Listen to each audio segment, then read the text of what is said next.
Hi అందరికీ. చాలా days నుండి మ్యాగీ తిందాం అనుకుంటున్నాను. అందుకే మ్యాగీ అయితే కొనుక్కున్నాను. ఇన్‌స్టాలో ఒక రెసిపీ చూసా. యాజ్ ఇట్ ఈజ్ అది దించేద్దాం అనుకున్నా. దీనికి కావాల్సిన ఐటెం వెల్లుల్లిపాయ అండ్ మ్యాగీ ఉంటే చాలు. వెల్లుల్లిపాయని ఇలా చిన్న పీసెస్‌గా కట్ చేసుకుంటే మంచిది. మ్యాగీని మనం 75% ఉడకబెట్టుకుంటే సరిపోతుంది.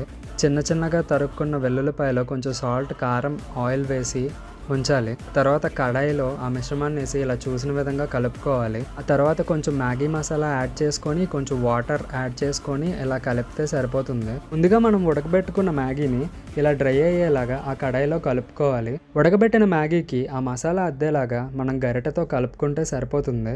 చేస్తున్నప్పుడే నాకు ఏదో తేడా కొడుతుంది అనిపించింది. కానీ ఫైనల్గా ఐటమ్ అయితే రెడీ అయిపోయింది. ప్లేట్లోకి నీట్గా ఆనియన్స్ చిన్న చిన్నవి కట్ చేసుకొని సర్దేసుకున్నా. ఫస్ట్ బైట్ అయితే తింటున్నాను. ఎలా ఉంటుందో నార్మల్ మ్యాగీయే బెస్ట్ అనిపించింది. కానీ ఎలాగోలా కంప్లీట్ చేస్తా. తినేసాక అలా మేడ మీదకి వచ్చా. క్లైమేట్ అయితే చాలా బాగుంది. ఈ వీడియో నచ్చితే లైక్ చేయండి, సబ్స్క్రైబ్ చేయండి. Thanks for watching.